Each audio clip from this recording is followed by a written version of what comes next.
And John Wines just introduced himself. Are you prepared to introduce yourself and take off? Yes, I can, and I'm sorry for being tardy. I am actually a couple hours time zone different today and in another state entirely. So thank you for your patience. Just taking care of some family business and wanted to take a quick time out to participate in our meeting today. So thank you all for joining in. Appreciate that. I know we've got a couple of presenters today lined up, and thank you, John, for helping to facilitate that as well. Looking forward to hearing both from Adam and Jalen today. And again, just I guess maybe to finish introductions, I've had an opportunity each of the last couple of months since taking on as the chair of this committee that I am Bill Robinson, board member with the Chamber, registered rep with Principal Financial here in town, and believe I'm starting in on my third year on the board. So happy to be of service and really great to see each of our last couple of few meetings here. We've had a handful of first-time attenders, and so that's very encouraging as well. So really grateful and glad that each of you are on today and participating. So looking forward to some good discussion. I do see the agenda up for today, and Trish, perhaps you can point me here if we've already done this. I don't know if we've already flashed up the prior meeting minutes from last month, but we will do well to perhaps show those if anybody hasn't had an opportunity to review. I believe those were sent out a few days ago, and typically, as is our custom here with the committee, we'd look for any motions to approve the minutes. I will move to approve the minutes. Okay. John here. Thank you, John. And do we have a second? This is Vanessa. I'll second. Okay. Very good. Thanks, Vanessa. Appreciate that. And so I know that we've got two presenters today, correct, John? Right? We've lined up Adam, is that right? Yeah, Jalen French and then Adam Barth, Okay. both from the city. Okay, fantastic. And I do apologize. I couldn't remember what order of presentation, who was going first and who was going to get the floor here. So, so with that, Jalen, I'll go ahead and turn it over to you, and looking forward to what you can update us with. Please know I am recording today's meeting from here on out while Jalen is screen sharing. Dejanay, would you like to introduce yourself?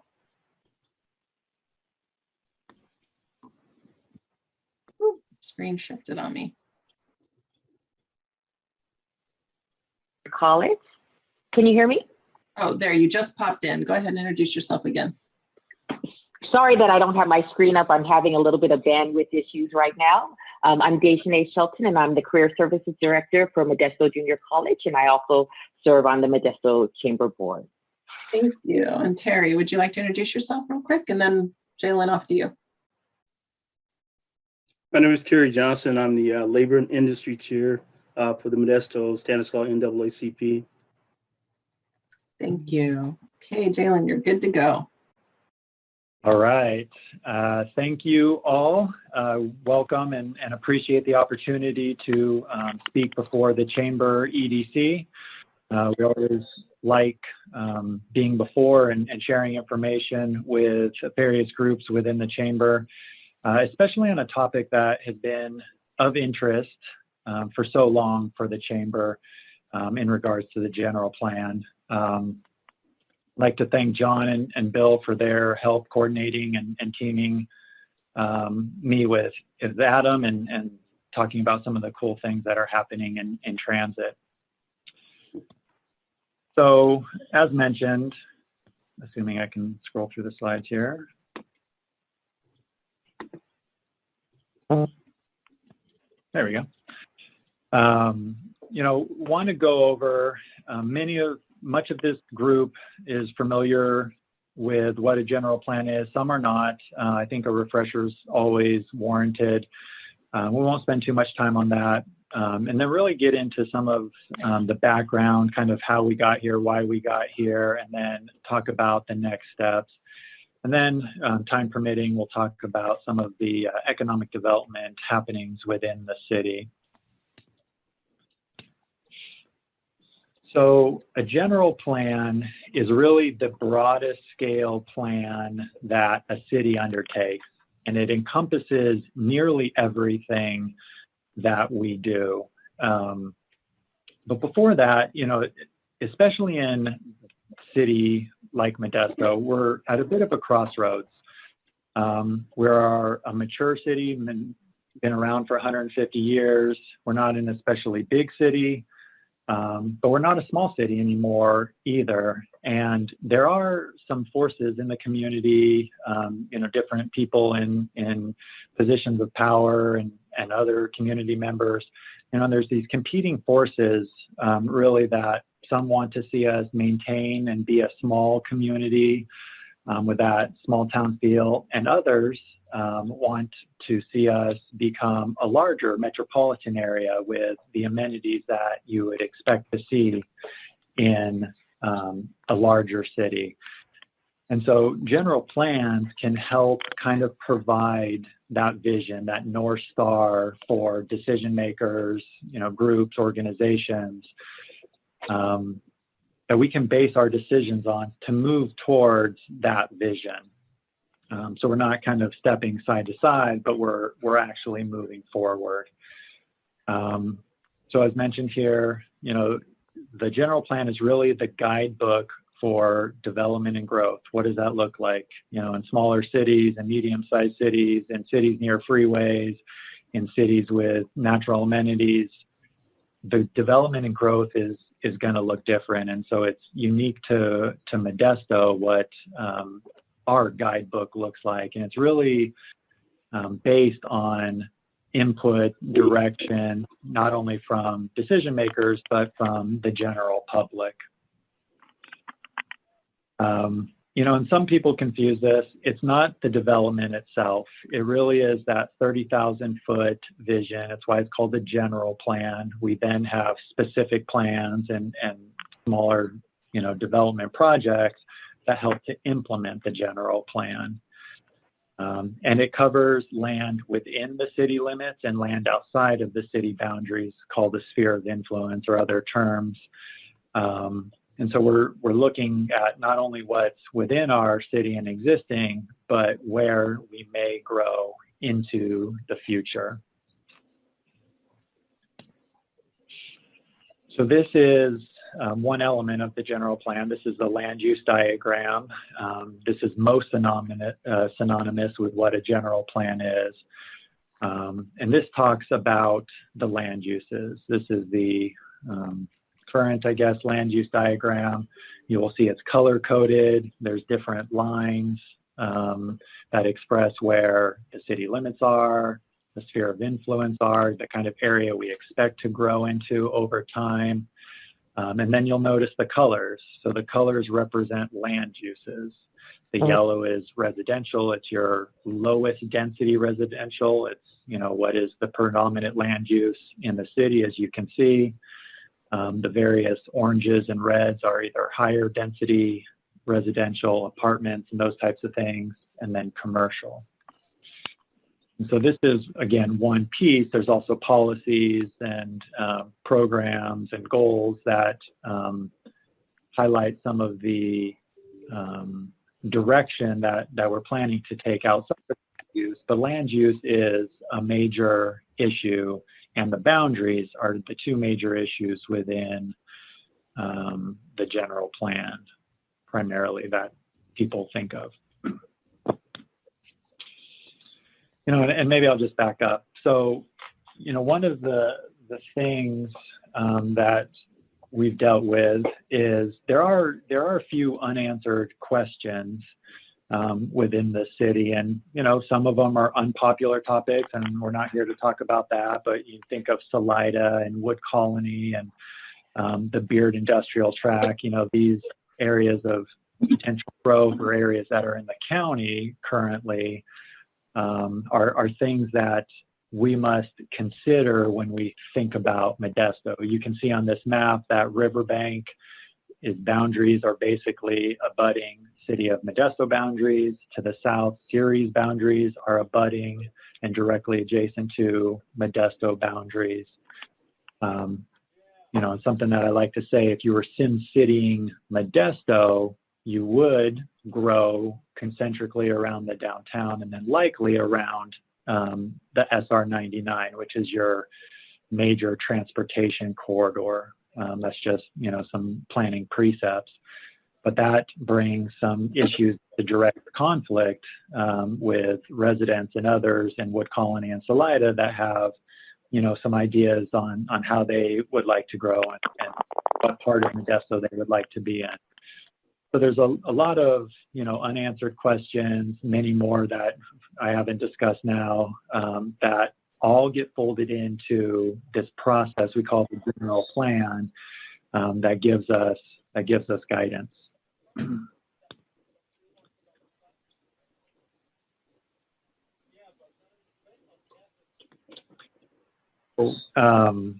know, as we kind of look at the history leading up to this general plan update, which I think is going to happen. The last time we comprehensively updated the general plan was in 1995. So that's, you know, what is that, 25 years ago. Rule of thumb is general plans should last about 10 years. That's just a rule of thumb.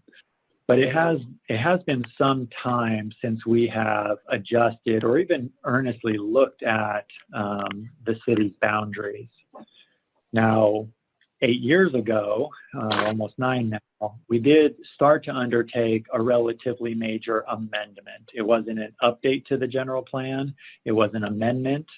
The general plan is made up of various chapters. So an amendment is updating a couple chapters or one chapter, not the entire document as a whole. And so it was an 8-year process really to get through this amendment. And there was various reasons why that happened, of course. You know, but one of the issues, and I just mentioned it, is kind of looking at the boundaries and where should Modesto grow next? Should it expand its boundaries? Should it not? And so there was kind of this back and forth on, yes, we should explore these new land areas, and then, you know, some of the pushback on that. So at the end of the day, we, as a city, decided not to change the boundaries, move forward with the amendment, some policy cleanup, some new policy with, you know, kind of new ways of thinking, and deferred some of those broader questions to the comprehensive update, which we are hoping to undertake right now. And so in some ways, you know, we've been in limbo in terms of some of the land use and economic development areas that we want to tackle, or some want to tackle. Now, of course, we're still making significant strides in the downtown, and I think that's going to be a significant job-producing area, residential area, and a significant boon to the overall economic development of the city. So it's not to say that the only way we can see economic development is through new land areas. But without that kind of North Star to tell us all where we're going, it makes it a little more difficult.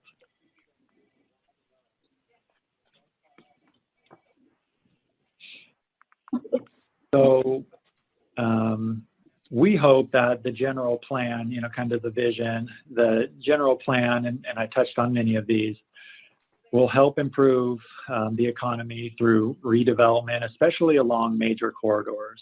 So in a city the size of Modesto, unlike perhaps smaller cities, we do have redevelopment opportunities that present themselves: vacant buildings, underutilized parcels, underutilized land areas that can be redeveloped. We broadly have the infrastructure available to support those areas, and now it's about re-envisioning what those areas can become. Downtown is absolutely one of those areas. I primarily think of the McHenry corridor and what that can become in the future. So those are the areas of redevelopment that we can kind of consider. So reflect, as we discussed, reflect on new planning area boundaries through public engagement, of course. Define the path for economic development from land use-based decisions. You know, plan for these new employment centers. Are they primarily redevelopment areas? Are they primary areas already existing within the city, or are they new areas? And, you know, one of the things that we need to reflect on is, do we compete with the Pattersons, Tracy's, Manteca that are on, you know, bigger sort of international or interstate, excuse me, facilities, or closer to the Bay Area? Do we, you know, compete with those with the big box distribution centers, or do we have a different economy because of the location of our city and the maturity of our city and the size of our city? And then just really, and maybe most important, is creating the shared vision that's broadly supportable and implementable. You know, and there really should be a shared vision of where the city, and that's all industry, all sectors, you know, all groups and organizations, residents, kind of having that shared vision. It's not going to be perfect. We know not everyone's going to 100% agree, but is there something that is broadly supportable? So just kind of an example here on where we started to go in the last general plan amendment. So this is one of those redevelopment areas. This is the former tallow site. There's some other lands around here. This is a concept, not suggesting it's going to happen tomorrow. But this is where we started to go with the amendment, and where I think we'll even go further with this general plan update. So this is a reimagining of an area that, and even part of our city, right, has turned its back in some regards to the river. Now, I will say over and over, the best cities in the world, I think, you know, sort of embrace their natural amenities.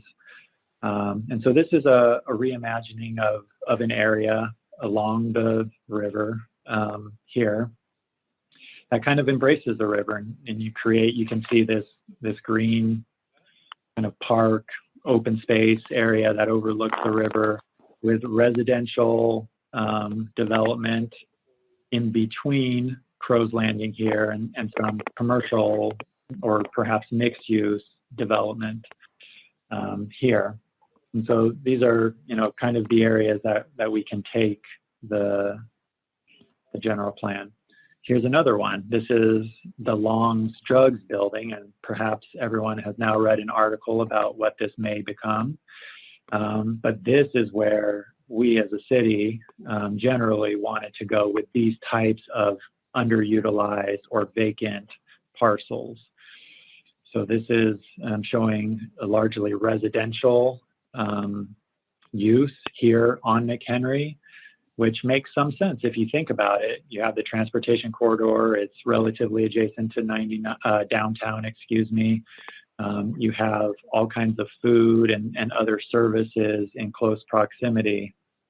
You have residential behind, you know, with some commercial, perhaps even some mixed use along. Again, these are just concepts that we're exploring. So where are we currently in the process? We've taken incremental steps. Council has generally supported this effort. We have shared with the council that we believe it's about a $2 million effort. I can share with this group here on bullet point number 2, we're already done here. We've started to review the proposals. We've received 3 proposals, 2 that we move forward with. And we did the consultants interview earlier this week.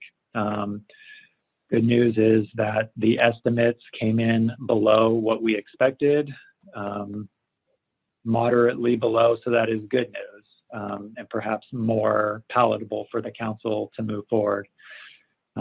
So now that we've interviewed, we will get into the selection process.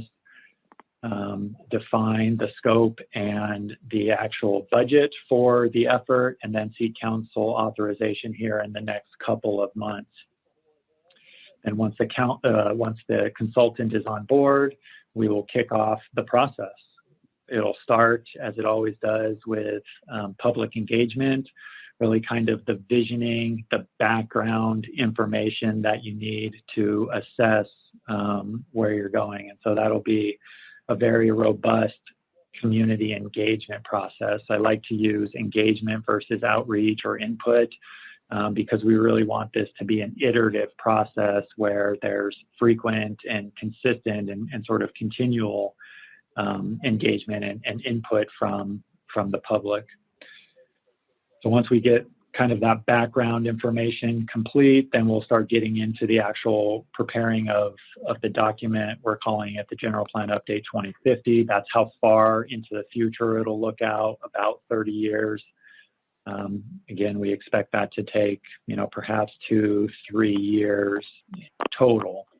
There's an environmental document that is associated with it. It's a environmental impact report, an EIR it's called. And we do some creative things with the EIR that help future development tier off or utilize that document for their environmental review. And then we would seek council adoption, going through the planning commission and all of those steps sometime in mid to late 2024, we expect. So good news. I mean, it's been some time that we have all as a community talked about comprehensively updating our general plan. We are knocking on the door here. I expected, if I just was a betting person, I expected to move forward, and I hope it does. So just wanted to kind of touch base on the downtown master plan and how it all sort of ties in. Like the general plan for the entire city, the downtown master plan was a master plan or a general plan for the entire downtown, the square mile, because it really is an independent part of our city and kind of a communal. And I'll just quickly go back to this slide, and you can see that we have our own land use kind of category that's just downtown. So you don't see all the other land use colors in the downtown. I mean, it really speaks to its unique nature in the city of Modesto. And so this document was adopted in August 2020, and something that has been very important to us in this department and across the city is implementing that plan. So it's great to have this beautiful plan that talks about a lot of great concepts, but we now want to implement, and we're putting significant resources, grants, and other things behind the implementation. And so what is the downtown master plan? To me, it really identifies how to maximize the potential of the downtown. It's a broad vision. Things don't necessarily need to happen precisely as the downtown master plan prescribed. It's a high-level vision, but it is sort of the means to the end. It's the way to accomplish some of the goals that we're hoping to accomplish, and that's really that last bullet point. A 24-hour urban center, absolutely. You want people to live there, dine at night, have nightlife, wake up early in the morning, breakfast, as opposed to perhaps at times the downtown has been sort of, the governmental area or office area in general, and it's been more of an 8 to 5 downtown, and we've made significant strides in that regard. But residential is going to be one of the key pieces in the downtown and kind of creating that 24-hour activity where you can live and work and shop, and there's services and various transportation choices. So just kind of some, pretty graphics, again, imagining what the downtown can look like. And so this kind of leads to the next presenter, but Looking through this exhibit, this is J Street, dead ending into 9th Street. This is the transit center, you know, and so part of, again, means to an end, part of what we've looked at is buttressing the transit center with the new ACE rail, commuter rail to the Bay Area, with some mixed use residential offices or commercial and restaurants on the bottom, with some residential up top, and then kind of filling out J Street, as is starting to happen, with more activity, more intensity, more density. This is a key piece. You have an entire block here in which the courthouse has taken up. You will all know that the state is in the process of developing a new courthouse that will be along 9th Street, just up the road from the transit center. So this provides an opportunity to reimagine this block. In this version, we keep one of the buildings, the Hall of Records buildings, that has some historic and architectural significance, you know, but maybe the surrounding buildings are different, and perhaps it's residential, or perhaps it's mixed use with, you know, ground floor restaurants or retail on bottom, maintaining the park in front, kind of enhancing that. So these are, you know, these are the visions. These are how to maximize the potential of the downtown. We also talked about transportation. I think it's important to stress and to state that, you know, you want your downtown to be that place where people stop, slow down, and want to be. You don't necessarily want it to be a thoroughfare from, you know, the heart of the city to the freeway.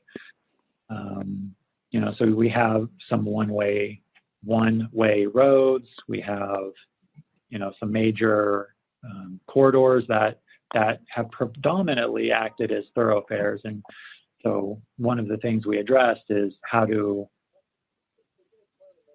accommodate more pedestrian friendly, more pedestrian choices, transportation choices in general, how to make it a little more green, inviting, less, what do you call it, less impacted by the sun and the heat. So these are the things, again, we looked at in the downtown master plan. So in terms of implementation, something very important, you know, we really kind of already started. So we were, I would say, hugely successful in receiving a $24 million grant from the state to complete Archway Commons, to develop 74 more affordable housing units on the northern part of the downtown and northern part of J Street. A part of that grant went to the city to improve transportation choices. And so we've had the ability, and you'll see it in the next couple of years, to make upgrades to the 9th Street corridor, which was the former 99. So you saw some temporary implementation on the J Street project, where we accommodated some restaurants and other retail businesses to be able to utilize outdoor space during the pandemic, because they weren't allowed to use indoor space. And so tearing off the downtown master plan, the idea for J Street was exactly what's on the ground now. And so we were able to, because of the plan and other efforts, be able to shift pretty quickly.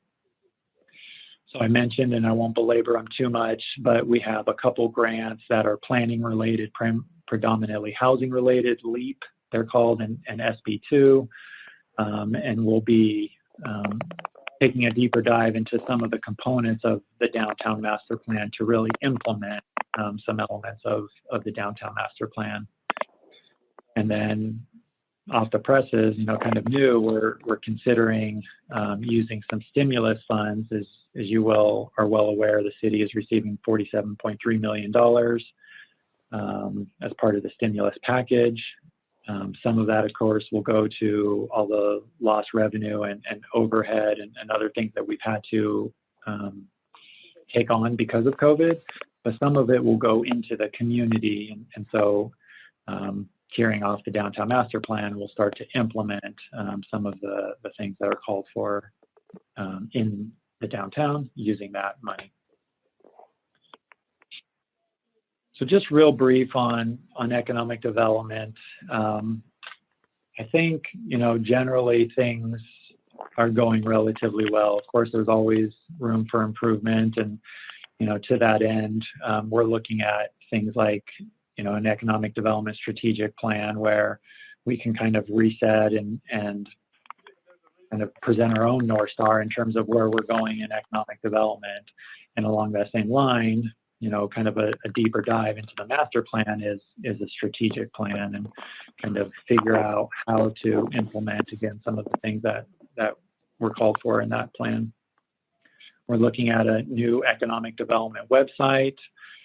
This will be a landing space for everyone, basically, who's interested in developing, investing, relocating, starting a job in Modesto. Will be a landing space and kind of a one-stop shop for everything anyone would want to know in terms of those 4 things that I just mentioned. So excited about that side and what it can mean for economic development. So, you have an investor in Texas who, is in a different time zone, but wants to answer have some questions answered. There's a spot where that person can go to just start getting some initial information on what the city has to offer: vacant land, incentives, what is the rate structure, all of that. So excited about that. Kind of relooking at our business incentive plan and really targeting the incentive plan for what we're trying to attract. So this will come largely from the general plan, but also will come from our economic development strategic plan. Using some of that stimulus money here, the American Rescue Plan, to stimulate and kind of drive economic development. We're hoping to do things that leverage those monies, so those monies work from themselves and they provide magnified benefit into the future. And I know here on the second to last bullet point, there's some groups that are considering a countywide economic development initiative that really coordinates all of the, at times, disparate efforts that are happening and kind of providing a path forward to what is our competitive advantage in this region and how can we be most competitive in terms of economic development. So considering an EFID, that is an enhanced infrastructure financing district, that is a way to fund some of the necessary infrastructure improvements in different and future growth areas, including the downtown. So all of these things are kind of starting to work together to get to where we want to be. New amenities for the city, new housing choices, new transportation choices, new job growth areas, all of that. These things are what will buttress and support those efforts. So real quick, I mean, there's many more. I just put a few together. It's great to see a local company really expanding, moving into the downtown in a much bigger location, kind of using some of the incentives available to them, opportunity zones and others. That is fantastic to see. Many sources cite that 80% of your job growth will come from existing businesses. And so sometimes we tend to just look at, what big business we're going to attract. We really want to focus on the existing businesses and how can they grow. But on the attraction side, taking the next 3 kind of together, I think it's a really interesting story. All 3 of these companies are international companies, very successful in their area. Canopy is out of Canada in cannabis and CBD, and Tekra's in high-tech off-site home building. So instead of stick building, they kind of build wall units and then put them together on site. They were out of Ireland and really big in Europe. And then Sovina, international oil company. So all 3 of these companies have made their United States headquarters in Modesto. So, we're digging deeper into kind of, is there anything more there? I mean, is there something that we can be capitalizing on? And not only that, but, really building a support system around these businesses, especially perhaps Canopy and Integra.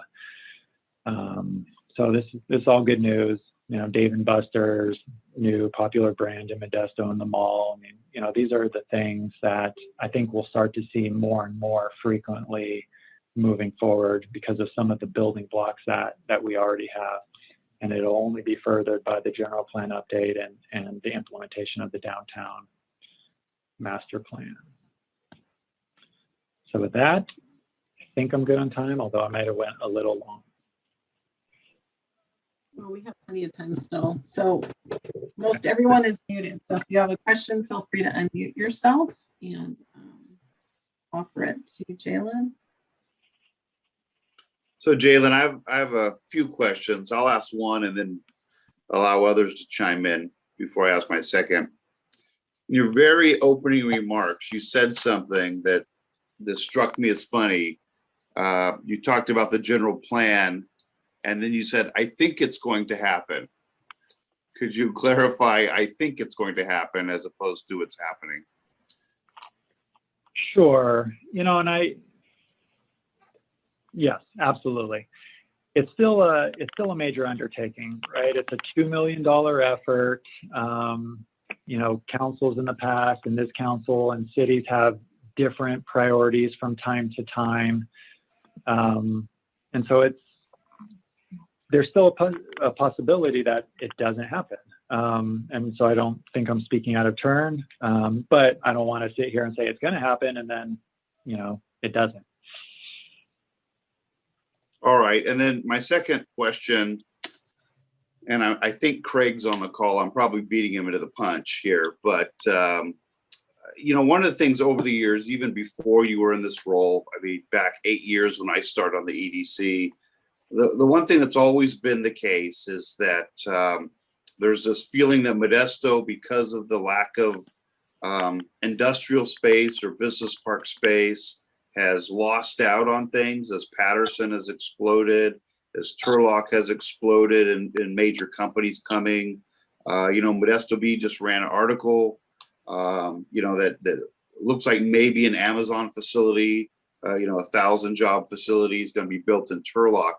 Has Modesto kind of ceded that role to the rest of the county? Have we decided, and I know it hasn't been decided totally, but is there this idea that, especially, with Wood Colony and Salida not wanting to develop anything west of Modesto, is there kind of, or north of Modesto, is there kind of this idea that we just don't have the space for, maybe here and there we have some pockets, but overall, we're just not going to build those kind of manufacturing facilities. We're just going to, be more service industry and let the rest of the county do that. And then related to that, just because I think they're related, you talked about a county wide development initiative.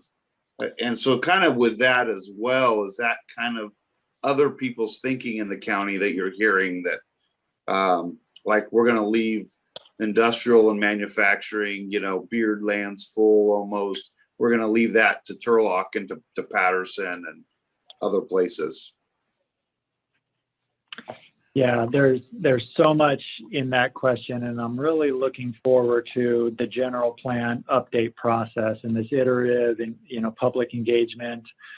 I don't think the city, right, has ceded that type of development necessarily, but I do think it is interesting to think about what type of economy we are and what job growth and what type of uses we want to attract.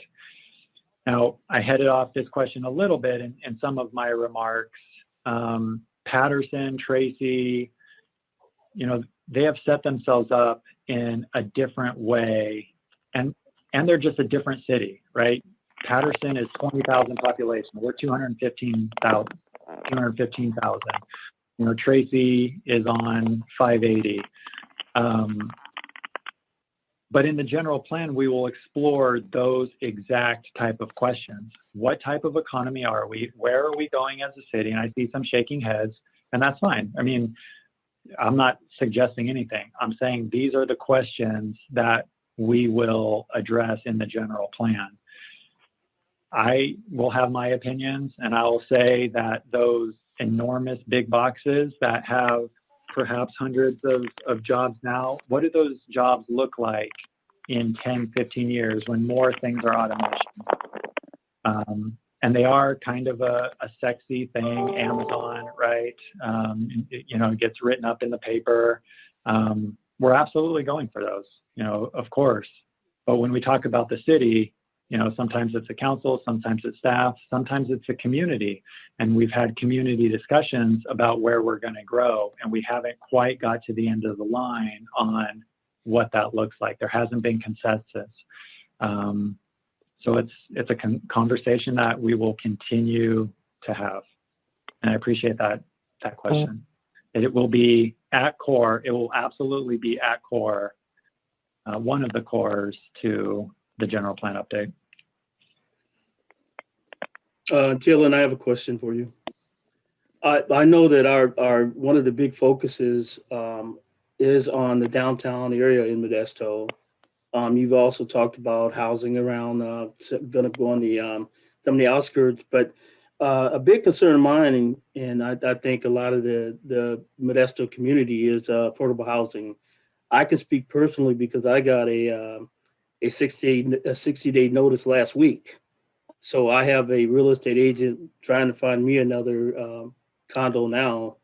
I'm in the process of even negotiating to buy the condo that I'm in or buying another house or another condo. And it's kind of hard right now when you put in a position like I am, right immediately. And speaking of what's going on in Patterson, I know Patterson has a plan to build a lot of affordable housing in their area, and that's going to be a big draw, because I think the city of Modesto is basically needed. We need, the community to grow in order to increase revenue for the city, and that's going to be that we have to have the housing available for people that they're going to move into the city to have, affordable homes in places where they can live. In the city, because that's going to create the revenue that the city's going to need to grow. So what are your plans, if there are any, for affordable housing in the city of Modesto? Yeah, good question. And you're right, Patterson in this case has a private development project moving forward that is hundreds and hundreds of acres. And so it will increase the housing supply. It'll increase by nature affordable housing and include affordable housing. So City of Modesto has a couple of those areas that are moving forward at different paces, I guess. So the key there is that's not a Patterson project. It's a private development project that's moving forward. Some of you may be familiar with the Tivoli project, 450 acres. They're now to the point where they're starting to market that. We are fielding, a couple calls a month in terms of interest on that site and other sites within the city. So developers are starting to come here and look at some of the land that we have available. Now, we don't have a great many areas of development available, and they're not necessarily very large. If you talk about the size of Patterson, again, Tivoli's 450 acres. There's a couple others that are, between 80 and a couple hundred acres. So yeah, we're always processing applications for housing. We look at affordable housing. We're getting a lot of money from the state and federal government specifically for affordable housing. I can think off the top of my head 5, apartment projects that are moving forward. I can think of 3 single-family home projects that are moving forward, and 4 or 5 in the pipeline. So, there's there's a significant amount of things happening in that regard.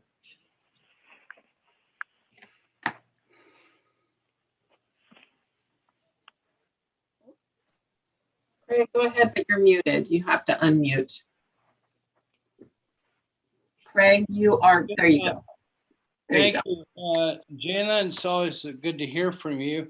I had some of the same questions that John had. The previous city council seemed to be marching forward very fastly. I never heard the word "I think" in the last couple of years till I heard it today from you. And so it makes me think that we may need to do some work with some of the new city council members compared to the old.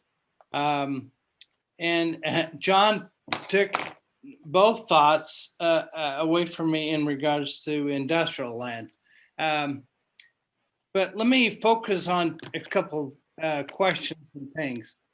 One is that because of the city, we gave up a few years ago the Riverbank Crossroads Shopping Center.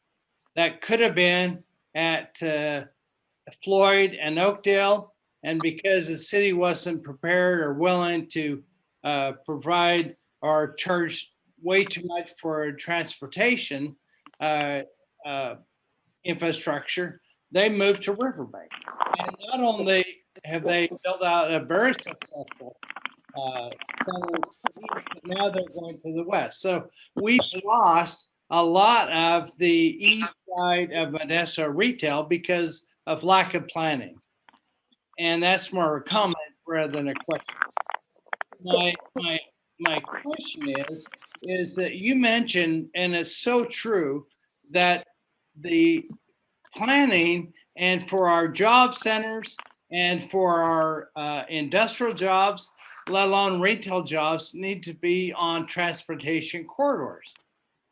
We've been hearing that and had many outside consultants convince us that that is where it is. And if you look, that is up and down the valley in California, other places, it's on transportation corridors.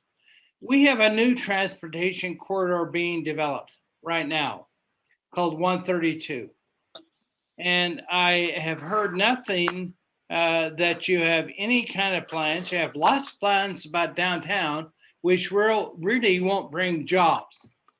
They'll bring houses and maybe some retail because of those residential, but no job.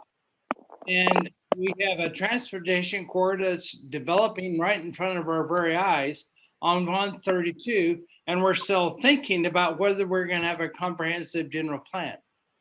Why has the city focused on how we're going to take advantage of 132 without affecting Wood Colony? There's Wood Colony proper, and then there's the transportation corridors. What is your plan as a city to move forward and take advantage from industrial, from retail, and from even housing, which I'm more concerned about jobs. The housing will come if the jobs are here, along that new corridor. That is a couple of good questions, and I appreciate your honesty and candor. And, I know you kind of are aware of some of the issues. But let me start with your first one. Councilmember Wright is on the phone. Don't let me get anyone in trouble here. I really think we're going to move forward with the general plan, but it's still a decision for the council. So I don't think anyone needs to necessarily be petitioning the council to move forward. All have expressed to me, their desire to see this move forward. All I'm saying is it's a big effort. It's a lot of money. I just never say anything's guaranteed when it's not. That's largely my semantics. So you touched on more than touched on, the 132. You will well know, and right, we're in a very big group here. You will well know the politics surrounding that issue, and largely that is not for me to say. But the planning precept that you discussed is absolutely true. Transportation corridors are growth inducing. You want to capitalize on those. In terms of your land use, you will know there's some politics surrounding that. I very much look forward to getting into the general plan update and addressing these significant, long-standing issues that are surrounding our city. Absolutely. And furthermore, real quick, is that we not only have 132, but North County Corridor, which of course Riverbank is seized. They're way years ahead of us in the plan. And of course, they've tried to come in and take over all of North Modesto. And thank goodness there was some intercept happening there to stop them at Coffee Road. My goodness, that's right on top of Modesto. And I guess congratulations, Riverbank. They've got some vision and leadership there that there are smoking us as far as future planning and development. And they're seizing the opportunity in the north. And anyway, I just get a little frustrated. We talk, and there's no action. And we're seeing some, and now I'm hearing worse things. And so, last thing, I'm sorry I'm dominating this, but I get concerned of we talk about downtown, that we talk about how we going to put people in and out. So maybe that's another topic for another day. So, I'll let others go off. Ask. Sorry. So I have a question, Jalen. Okay. With the COVID money, the millions of dollars that you're receiving, I don't know that you've received it yet, or hopefully we're going to get it. Can any of that money be used to finance the general plan? Yes. So this is the first I heard. We may not get it. I'm just checking. Oh, no, I was just paying attention to the city council meetings, and when the proposal to finance a RAD card and that, there seemed to be a little bit of hesitancy about, there were a couple of things that said if we get it or when we get it or that. So I hopefully you're going to get it. I don't know why you wouldn't, but my question really is when you get it, can you use any of that money to finance the general plan? And it would seem like you could, because it's all about economic development. So mine was a joke about not getting it and the GP not starting, the general plan not starting, just a joke. Yes, we are looking into that exact question. We have not received the full guidance on the funding yet, but we very much think that we can use that stimulus money for a general plan update. If we can't for some reason, we do have contingency plans. Thank you. Great.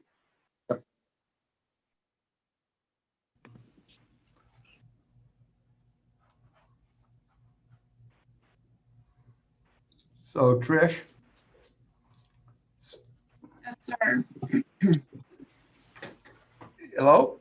Yes, Okay. you're on. As a council member, the general plan is number one priority, and I think my colleagues agree. Problem has been in the past, we just didn't have the money to update the general plan, but hopefully with the relief money we're getting, we can use some of that and really start working on our general plan. But I think that's very vital to this city, to really sit down and have a comprehensive plan on how we want to develop, what areas we want to develop, and what type of city we want to be 20 years from now, 10 years from now, 30 years from now, whatever. So that is a high priority for the council. Thanks for that, David. I don't envy any of you on the city council or you, Jalen. I mean, I know the elephant that's always in the room is Wood Colony and Salida, who want us to take 2 of our 4 sides in general around us and build a wall, 40 feet high and not want us to touch. So, but on that note, Jalen, what does public engagement look like? Is that something we're going to have a whole bunch of workshops? Are you going to specifically invite, the Wood Colony people or the Max from Wood Colony and Salida, as well as, is that some EDC can get involved in, help as well? What does that look like? Yeah, every group that you mentioned will be at the table, at different tables. I mean, largely the public outreach effort will look like nothing really we've ever seen. I mean, it's going to be long-term. It's going to be frequent, continual. We will work through other groups. So there will probably be, and I'm just thinking out loud, we haven't put all this together, but we're going to have to work through groups who are ambassadors or champions who can utilize their networks to get the word out further. Of course, it's going to include your typical workshops. We probably have a website set up, kind of 24-hour access for the public. But we will work through groups to get input from that sector, that community, that organization, whatever it may be, that inputs into our process. And I'll just say, Craig, because you're the most vocal in some regards, standing here now, you will be impressed. You will all be impressed with the process. I have no doubt that it's going to be fantastic, and we're going to address some of these issues. And, one of the things I think is interesting about my job is I'll sit in front of this group and, quote, get beat up on, lack of economic development. I'll go in another group and get beat up on how much we're growing and not preserving ag land and, quality of life. And so, these are the things that we have to balance. So let's not balance it. Let's put it all on the table. Let's all come to a shared vision, shared agreement, and let's move the city forward. Yeah, I think you have to realize that the perception out there with a lot of people in Modesto is they don't want us to grow in farmland. However, majority of the landowners on the Wood Colony side, the large landowners, are wanting to do some development. So you have a small fraction of or a small group of individual landowners that own 1 or 2 acres that are very vocal. And the problem is that I don't think the message is really being put out there on, the people that do want to develop out there. So it's going to take, the chamber is going to take a lot of groups to come together and really see and talk about the benefits of growing. And farmland is important. However, we have a lot of farmland. We have a lot of land that's not really being farmed that would love to be developed. And we need to really look at that and do a good PR with the citizens of Modesto. I think that's half our problem right there. I agree, David. I agreed very much. And somehow Turlock running 2,000 acres for jobs. And, people live in those areas and not to, I mean, as I said earlier, I've always been, let's take the heart of Wood Colony and leave it alone. Leave it alone. But there's a lot of land around transportation corridors that can be developed, in my opinion. And as it relates to preserving farmland, as we do know, and Farm Bureau can verify it, that we have more land going into production than out of production. Right.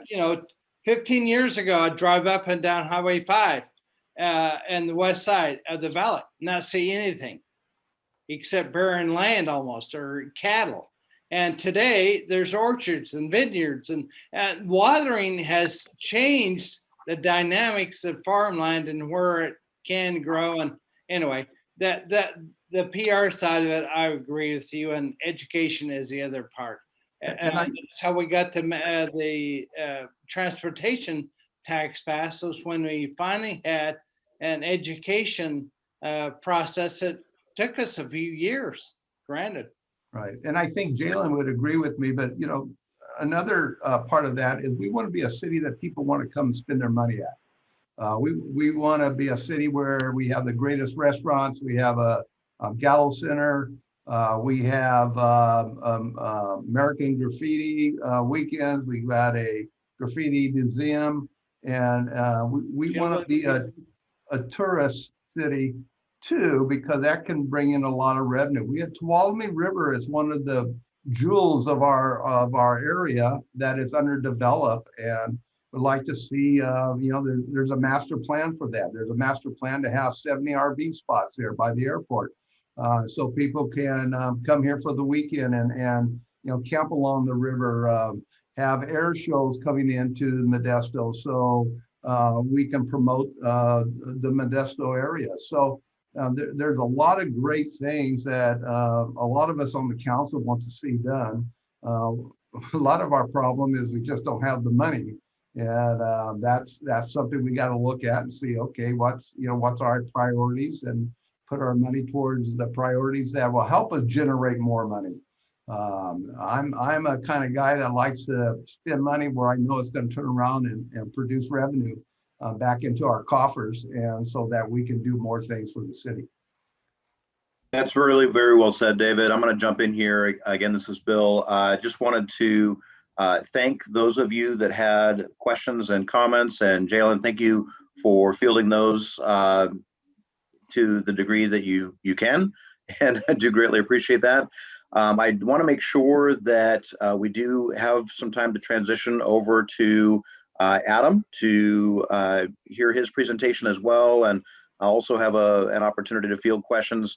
What I might ask, just because I know that there's often so many questions around the general plan, and Jalen, you're obviously accustomed to fielding a lot of different topics in there. If there's ongoing questions there, you're welcome to email those in. I'd be happy to field those and do my best to forward those out where they may need to get answered and those kinds of things. But for purposes of the scope of this meeting, I think we're going to need to kind of wrap up our time in Q&A with Jalen and go ahead and I'm going to turn it over, Adam, to you. If you've got your presentation ready, we'd love to hear from you and get updates from your perspective as well. Thanks, Jalen. You should be able to screen share. And just a reminder, we are recording this meeting. It will be found on the website within a couple of days. Okay, can you see my screen okay? Not yet. Yes. Can you? Yes. I have too many pictures up. Yeah, I can see it. Okay. Well, because it's up for some, I guess that's good. I guess it means I'm working on my end. So sounds good. I'm Adam Barth. I'm the transit manager here with the City of Modesto, and today giving a quick update on the regional multimodal station in Modesto, located at 9th and J, also called the Transit Center, where you see all the MAX buses and START buses that are currently running around Modesto and the county. So a little update on the center. We received some funding from the state and from the Federal Transit Administration to do an update and refresh of the center to provide a functional and comfortable space for those that use the bus in anticipation of ACE, the Altamont Corridor Express train coming to Modesto in the near future. So the whole area is going to be updated for everyone that uses it there, including MAX and START, but also Greyhound and taxi cabs that use the facility. We've been in the process now for a few years on the design. As you might know, the Transit Center is the former home of the Southern Pacific Railroad, the depot there. So it's a historic building, And so we had to go through some special processes to do the updates that we're planning to do to the building. And it's called the National Environmental Policy Act, or NEPA. And that was a study and review done by the Federal Transit Administration. We received final concurrence last fall to move forward with the project after many months of public engagement and review many levels to move forward. So it's just a few of the specifics of some of the improvements that we're going to be doing to the facility and the grounds, include upgrading all the ADA access to the building and the grounds, including the bus islands, increased lighting and video surveillance across the whole block to provide better security for those that use the system. As you might know, the ACE train leaves early in the morning. We're talking 4 o'clock in the morning, and often it's dark then. And so it's important that we make sure that people feel safe in these areas. We're going to renovate the interior of the building to create more open space. Right now, there's a lot of little rooms everywhere, and we felt that a more open space will help it feel more comfortable to be in and make it more secure as well. We're going to improve the restroom privacy, which, you know, everything is open now, and we're going to improve that. Install some new digital signage both in the building and on the bus islands to help people see the real-time bus information. We have the information now that's available on apps, on your phone or on our website as well. But having the information at the bus where you don't even have to have a phone, you just look up and see the information will be a great improvement. Other cosmetic improvements to the building. If you've been over there, you know that the building is deteriorating in several places, and that needs to be improved. And just general landscaping and walkway upgrades. Let me go back though to the cosmetic improvements. So we're going to change the color of the building right now. You know, it's pink. We're going to change that to it's more off-white color. Oh, well, there's a picture of it right there. So that's what it looks like today. And it's just an artist's rendering of what we plan for it to look like in the future. So just feel more updated and refreshed. We're installing pavers around the exterior of the building, including in the crosswalks, just provide an extra cosmetic upgrade to the facility. And I'm going to go through a few more pictures here of what the facility looks like today and what we're planning on doing as part of the upgrade. So here's the current lobby space. So you can see the doors there that lead out to the west side arcade. Those are closed right now to the public, but as part of this process, I'll actually move to the next slide here. You see some openings there where those doors were at. Those doors will come off, and that whole west side arcade will be open to the public and allow easy access from the building out to the tracks and platform that will be built by ACE in the next year or two. This is just another view looking the other direction to where the Max customer service is at. This desk right here that you see right there to the right is a new security desk for security personnel. So security is a concern at the facility and across the grounds, and so we need to make sure that we are well prepared to handle those concerns. And this is just another view from another angle of the lobby space. Right now, this whole area there's a lot of walls in this area today, and so this whole area is being opened up to provide more open space. This is the current lobby space that exists today, and just another view that looks towards the Max customer service counter. And then you see beyond that wall there on the right, more open lobby space for the public to be in, which today is closed to the public. This is a floor plan of the building itself and how it's going to change. And if you're interested in seeing the detail of this, I'm happy to provide it. I know this is hard to see. Timeline for the building, for the construction. So the plans are in for review for the permit, and once that's received, we'll be able to get the bid package put together, and it should be released by this fall. And hopeful for a council review and award this winter, and construction started in early 2022 with the project completed in early 2023. We are working with ACE and their projects. They'll be responsible for installing the new tracks, the platform adjacent to the center. And so working closely with them as the projects do touch, and we need to make sure that we are coordinating the efforts to make sure that it's a project that will be ready in time for the ACE to come in late 2023. And with that, I'm happy to answer any questions that you have.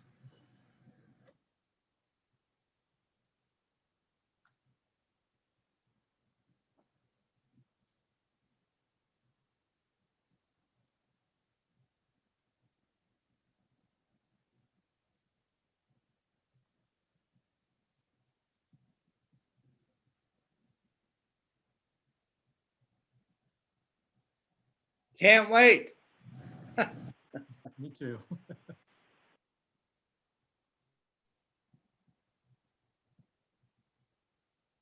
Adam, I presume that this will all be completed before the ACE train comes in. Is that correct? Right. I've been told that ACE is planning to have an operating train in 2023. Yeah. And our construction schedule is anticipating a construction completion in early 2023. So they should be timed just fine right now, and there's always good room for if we need to adjust a bit. So yeah, we're all set. We're all on the right timeline to get it all done and operating at the same time. We had last month, Adam, a presentation by ACE, and it talked about how they were going to also bring another track and load from the west side of the area with a walkover, bridge. Yep. And what is the city doing to try to secure parking on the west side of the tracks, and what are they doing planning wise to support that west side entrance into the trains? I know that as part of the ACE project, they're constructing new parking in the right-of-way right adjacent to the platform on 8th Street. So between I and K Street, there's a substantial amount of property there that's part of the right-of-way for the railroad that they're going to develop into additional parking. So there will be a lot of parking there to start. And city will be working on a plan for additional parking in the downtown area to get people to the train, to the platform. There'll be a pedestrian overcrossing between the two platforms on the east and the west side to get people, if they wanted to cross there, to do the overcrossing. But then you'll be able to access the platforms from I Street and K Street as well, if you just walk to the street and then down the sidewalk. So that's really ACE doing all that mainly, and the city supporting it. Is that correct? Right. Yeah. Okay. Clarity.